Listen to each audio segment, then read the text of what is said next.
Assalamualaikum warahmatullahi wabarakatuh. Anak-anak, kalau pada minggu yang lalu kalian sudah mengikuti UH pada bab 1, saat ini kita lanjutkan dengan bab 2, yaitu tentang reproduksi tumbuhan dan hewan. Nah, sebelum kita mulai dengan pelajaran kita pada saat ini, kita awali dulu dengan berdoa menurut agama dan percayaan kita masing-masing. Silakan berdoa.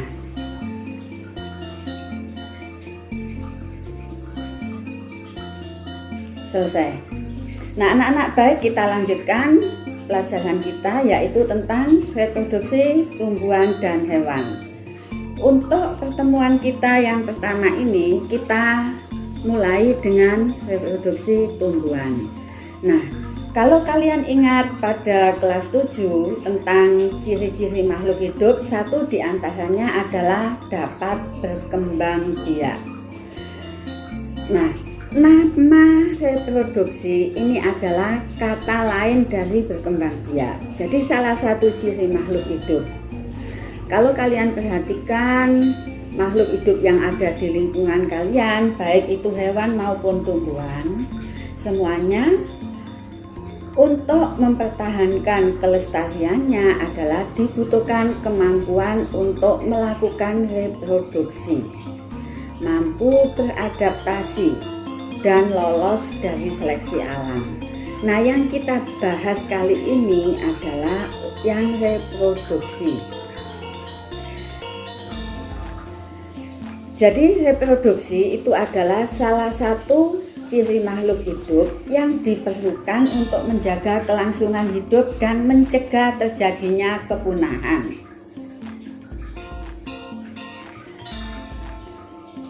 Reproduksi tumbuhan. Ada beberapa macam tumbuhan yang kelompok besar, yaitu ada tumbuhan biji tertutup yang istilahnya disebut dengan angiosperme, kemudian tumbuhan biji terbuka yang disebut dengan gimnosperme, tumbuhan paku atau Pteridophyta, dan tumbuhan lumut atau Bryophyta. Nah, pada pertemuan kita saat ini kita fokus pada tumbuhan angiosperme, yaitu tumbuhan biji terbuka, tumbuhan biji tertutup. Jadi untuk tumbuhan berbiji tertutup itu dapat melakukan reproduksi dengan dua cara, yaitu aseksual dan seksual.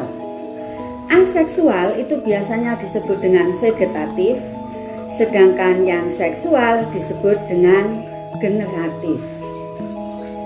Baik, kita mulai dengan reproduksi aseksual pada tumbuhan angiosperme. Cara reproduksi tumbuhan aseksual yang tadi sudah Bu Ana katakan adalah secara vegetatif, yaitu dapat menggunakan bagian akar, batang, maupun daun. Nah, pada reproduksi aseksual ini tanpa didahului dengan adanya peristiwa fertilisasi, yaitu tanpa adanya peleburan sel kelamin jantan dan sel kelamin betina. Tumbuhan yang dapat melakukan reproduksi aseksual ini memiliki sel-sel yang mempunyai kemampuan untuk berkembang menjadi berbagai jenis sel penyusun jaringan dan organ tumbuhan yang disebut dengan sel meristem. Keturunan yang dihasilkan dari reproduksi aseksual ini memiliki sifat atau karakter yang sama dengan sifat induknya. Sedangkan reproduksi aseksual sendiri ada dua macam, yaitu aseksual alami dan aseksual buatan. Yang aseksual alami ini tumbuhan yang bereproduksi tanpa bantuan manusia, jadi terjadinya memang secara alam. Sedangkan untuk yang buatan, terjadinya reproduksi dengan bantuan tangan manusia. Baik, kita bahas satu-satu untuk reproduksi aseksual dan reproduksi seksual. Kita mulai dengan reproduksi aseksual. Yang pertama yaitu dengan menggunakan rizoma. Tumbuhan yang biasa mengalami reproduksi aseksual dengan rizoma ini adalah tumbuhan yang memiliki batang yang terdapat ruas dan buku. Nah, pada buku inilah tempat tumbuhnya tunas yang akan berkembang menjadi tumbuhan baru. Beberapa tumbuhan yang bereproduksi dengan tunas pada batang yang ada di dalam tanah. Batang yang ada di dalam tanah inilah yang disebut dengan rizoma. Jadi contohnya adalah yang dalam bahasa kita disebut dengan empon-empon itu ya. Kunyit, laos, kencur itu adalah contoh tumbuhan yang berkembang biaknya dengan rizoma. Yang kedua adalah dengan stolon.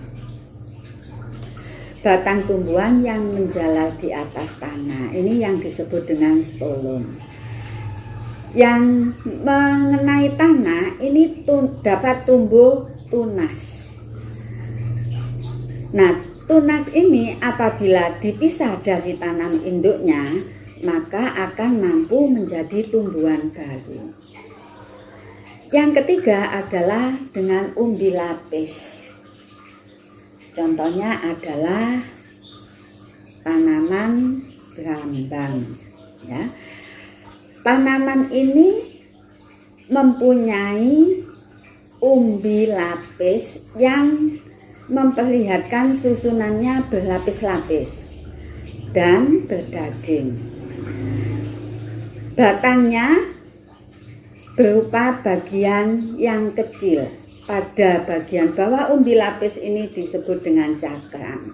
Dengan demikian dapat dikatakan bahwa umbi lapis itu merupakan modifikasi dari batang dan daun. Nah, umbi lapis itu istilahnya di dalam bahasa IPA-nya adalah disebut dengan bulbus. Nah, untuk lengkapnya anak-anak kalian baca di buku paket kalian IPA kelas 9. Yang berikutnya adalah umbi batang.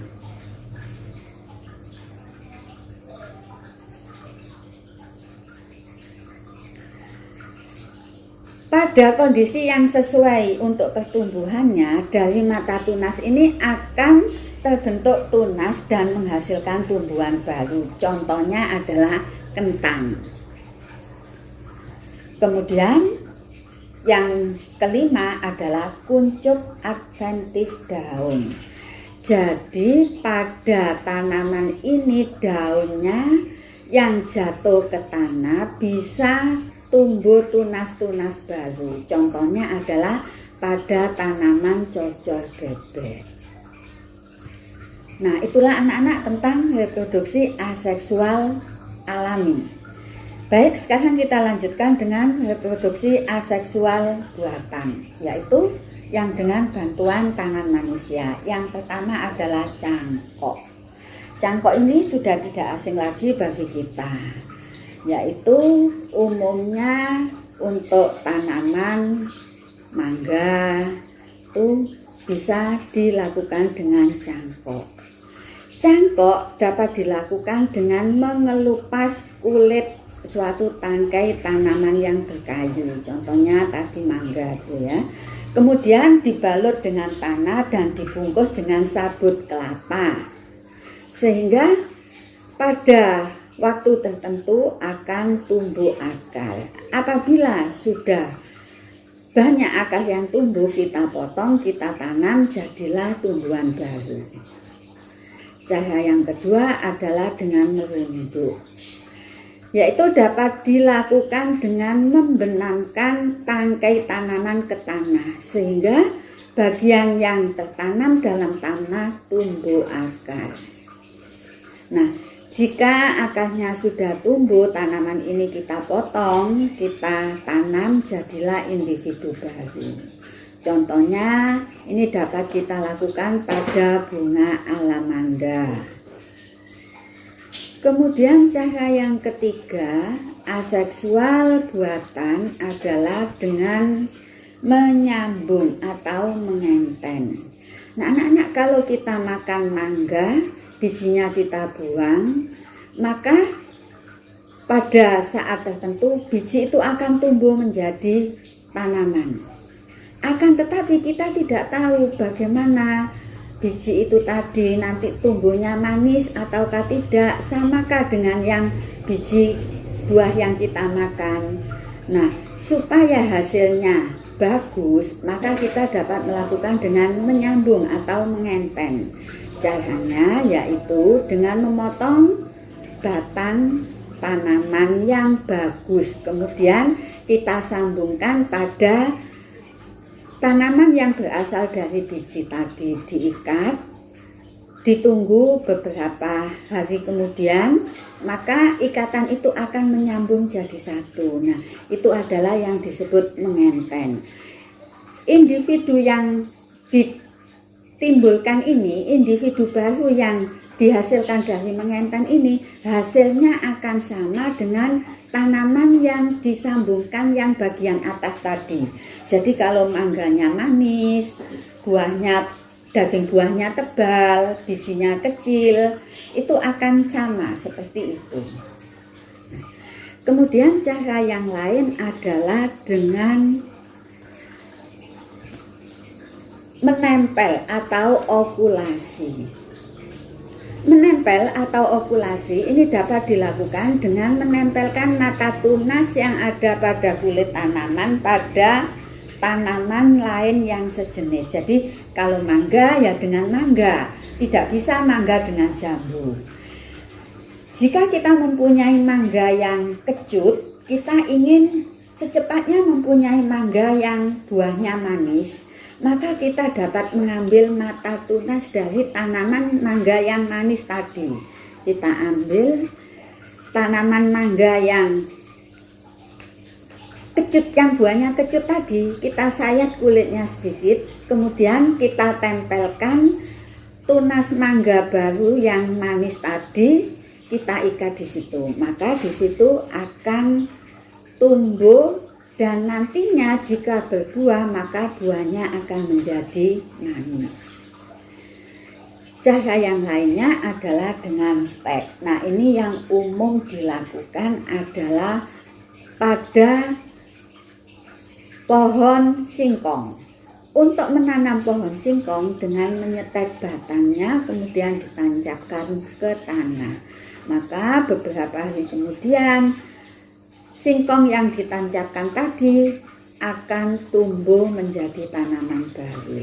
Tanaman lain juga masih bisa kita lakukan dengan stek. Contohnya bunga melati, bunga mawar itu dapat kita tanam dengan jalan stek. Nah, itulah anak-anak perkembangbiakan secara aseksual pada tumbuhan Angiospermae. Nah, sampai di sini kita berjumpa lagi minggu depan pada reproduksi seksual pada tumbuhan Angiospermae. Siapkan, pelajari untuk minggu depan. Sampai di sini Ibu akhiri. Wabillahi taufiq wal hidayah. Wassalamualaikum warahmatullahi wabarakatuh.